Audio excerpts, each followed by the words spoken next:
మన ముఖ్యమంత్రి గారు నారా చంద్రబాబు నాయుడు గారు ఇక్కడికి రావడము, అలాగే అన్న చెప్పినట్టు జూలైలోనే మనకు ఇక్కడ గేట్లు వదలడము, ఈరోజు హారతి ఇవ్వడము అనేది మల్లికార్జున స్వామి ఆశీస్సులు తీసుకోవడం అనేది ఇది నిజంగా మనకు అందరికీ కూడా ఈ 5 సంవత్సరాలు కాదు కదా, సంవత్సరంలోనే మన నంద్యాల చాలా బాగా డెవలప్ అవుతుందని మీరు గమనించారు. మొన్న బడ్జెట్ ఏదైతే ఉందో మరి ఆంధ్రప్రదేశ్ తప్ప ఏమి వినపడలే నాకు బడ్జెట్లో. ఎందుకంటారో అది కేవలం మన ముఖ్యమంత్రి గారి చేసిన ఇదే తప్ప ఇంకా వేరే ఏం లేదు. మన రాయలసీమకు ఫండ్స్ ఇచ్చారు, 4,000 కోట్లు ఇచ్చారు. మరి ఇవన్నీ ఎందుకు జరుగుతున్నాయి? ఎందుకంటే మన ముఖ్యమంత్రి గారు విజనరీ లీడర్ తప్ప ఇంకా వేరే ఎవ్వరూ చెయ్యలేరు. కాబట్టి అట్లాగే ఒకటి మనకు నీటి సమస్య అని అంటున్నారు. మనకు ఏంటంటే సమస్య ఇక్కడ మన రాయలసీమ ప్రాంతము పైన ఉంది, ఇక్కడేమో ఇది శ్రీశైలం ప్రాజెక్టు కింద ఉంది. ఇది ఒక లెవెల్ రీచ్ అయితే తప్ప మనకు నీళ్లు రావు. కాబట్టి ఇక్కడ బ్యారేజ్ ఒకటి సార్, ఒక బ్యారేజ్ ఉంటే తప్ప మనకు ఈ నీటి ప్రాబ్లము సాల్వ్ అవ్వదు సార్. అక్కడ ఏంటంటే నేషనల్ హైవే కడుతున్నారు, ఒక ఐకానిక్ బ్రిడ్జ్ కడుతున్నారు. ఆ ఐకానిక్ బ్రిడ్జ్ బదులు మనకు బ్యారేజ్ వచ్చిందంటే దాదాపు 60 TMC నీళ్లు. ల్యాండ్ అక్విజిషన్ ప్రాబ్లం కూడా ఏమీ లేదు సార్, ఆల్రెడీ అయిపోయింది ల్యాండ్ అక్విజిషన్. కాబట్టి సిద్ధేశ్వరం దగ్గర అక్కడ గనుక బ్యారేజ్ పడితే అసలు ఈ నీటి సమస్య అనేది ఉండదు సార్ ఎప్పటికీ కూడా. అవును సార్, నేషనల్ హైవే బదులు సెంట్రల్ గవర్నమెంట్ కూడా it has shown interest for bridge come barrage wear ever there is iconic bridge. అది ఒక్కటే మనకు నీటి సమస్య తీరుతుంది. కాబట్టి సెంట్రల్ సార్ ఆదేశాల మేరకు మనం ముందుకు వెళ్దాం. థ్యాంక్ యూ, ధన్యవాదాలు. మాట్లాడతారు ఇప్పుడు అందరూ ఎదురు చూస్తున్న మన ముఖ్యమంత్రి గారు నారా చంద్రబాబు నాయుడు గారు మాట్లాడతారు. అందరూ కూడా నిశ్శబ్దంగా వినండి. నమస్కారాలు.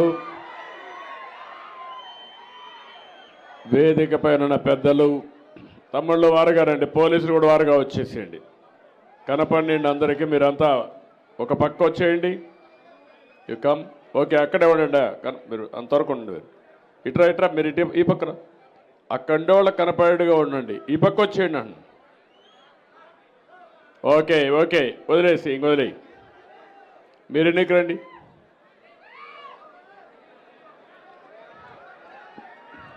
ఏ తమ్ముళ్ళు హుషారుగా ఉన్నారా?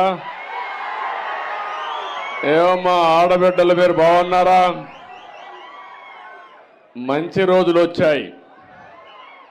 ఇంకా రాబోయే రోజుల్లో అన్నీ మంచి రోజులే ఉండాలని మనస్ఫూర్తిగా ఆకాంక్షిస్తున్నా. ఇప్పుడే బ్రహ్మరాంబ మల్లికార్జున స్వామి దర్శనం చేసుకున్నాను. దర్శనం చేసుకొని నేరుగా ఇప్పుడు మీ దర్శనం చేసుకొని ఇంత మునిపి శ్రీశైలంలో జలహారతి ఇచ్చి మళ్ళీ ఇప్పుడు మడకసరికి వెళ్ళాలి. అక్కడ కూడా పేదవాళ్ళ పింఛన కార్యక్రమాలు ఏ విధంగా జరిగాయో సమీక్ష చేయడానికి మీ ఉత్సాహం చూశాను. ఈరోజు మీ ఉత్సాహం ఎంత ఉత్సాహంగా ఉందంటే శ్రీశైలం కృష్ణమ్మ ఏ విధంగా పరవళ్ళు బారుతా ఉందో దానికంటే ఉత్సాహంగా మీరు అందరూ ఉన్నారు. జూలై నెల ఇప్పుడే రాజశేఖర రెడ్డి చెప్పాడు, 20 సంవత్సరాల కంటే ముందు జూలై నెల శ్రీశైలం నిండింది. మీరు మొన్న ఆశీర్వదించారు, మల్లన్న ఆశీర్వదించాడు, కృష్ణమ్మ గలగల పారుతా ఉంది. ఇంకా రాయలసీమలో కరువు అనే మాట లేకుండా చేయడం మనందరి సంకల్పం కావాలి. దేనికైనా ఒక దూరదృష్టి ఉండాలి. రాయలసీమలో ఉండి అందరూ ఆలోచించాల్సిన అవసరం ఉంది.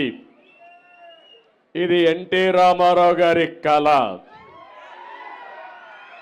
మొట్టమొదటిసారిగా కృష్ణా జలాల్ని మిగులు జలాలు మనం వాడుకోవచ్చని చెప్పింది, తెలుగు జాతి అవసరాలకు వాడుకోవచ్చని చెప్పిన ఏకైక నాయకుడు నందమూరి తారక రామారావు గారు. ఆ రోజు ఆయన ఒకటే ఆలోచించాడు, అనేక ప్రాజెక్టులు. తెలుగు గంగ మీరు గుర్తుపెట్టుకోవాలి, తెలుగు గంగ ప్రాజెక్ట్ని తమిళనాడుకు నీళ్లు ఇవ్వాలంటే, పైపులు భూములు వేసి తీసుకుపోవాలంటే, నా రాయలసీమకు నీళ్లు ఇచ్చిన తర్వాతనే చెన్నైకి నీళ్లు వెళుతాయని చెప్పి సాధించిన వ్యక్తి నందమూరి తారక రామారావు గారు. మీరు ఇంకొక పక్క చూస్తే అందరి నీవా కానీ, SRBC కానీ, లేకపోతే నగిరి గాలేరు కానీ అన్ని కాలువలు రిజర్వాయర్లు ప్రారంభించింది ఆయన. అవి పూర్తి చేసింది నేనని మీ అందరికీ విజ్ఞప్తి చేస్తున్నా. నేను ఒకటే ఆలోచించాను, నేను కూడా రాయలసీమలోనే పుట్టాను, కానీ మీరు ఇంకా వెనకబడి ఉన్నారు. మొన్న కూడా పనికి రాని పార్టీకి 7 సీట్లు గెలిపించారంటే,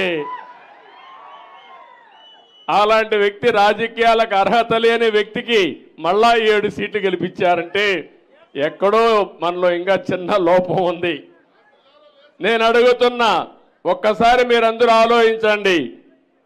ఈరోజు మీరు చూస్తే 5 ఏళ్లలో ప్రారంభించింది మనమే, పూర్తి చేసింది మనమే. 5 ఏళ్లలో మొత్తం రాష్ట్రంలో 69,000 కోట్ల రూపాయలు సాగునీటి ప్రాజెక్టులకు ఖర్చు పెట్టిన పార్టీ తెలుగుదేశం పార్టీ. ఇంకో పక్కన మొత్తం మీరు చూస్తే ఈయన 5 ఏళ్ళు ఉన్నాడు. నేను ఆ పేరు కూడా చెప్పను, మీకు నచ్చిన పేరు మీరు పెట్టుకోవచ్చు. ఖర్చు పెట్టిన డబ్బులు చూస్తే 19,000 కోట్లు. 68,000, 69,000 ఎక్కడ తమ్ముళ్ళు, 19,000 ఎక్కడ కంపారిజన్ కూడా అవకాశం ఉందా అని మిమ్మల్ని అడుగుతున్నా. అప్పుడు బడ్జెట్ 7 లక్షల కోట్ల 5 ఏళ్లలో, ఇప్పుడు 12 లక్షల కోట్లు. 12 లక్షల కోట్లలో ఆయన పెట్టింది 4,400 కోట్లు పెడితే, మన హయాంలో మీరు చూస్తే 13,600 కోట్ల రూపాయలు సంవత్సరానికి ఖర్చు పెట్టాం. అదే తెలుగుదేశం పార్టీ చిత్తశుద్ధి రైతాంగం పైన అని చెప్పి మరొకసారి విజ్ఞప్తి చేస్తున్నా.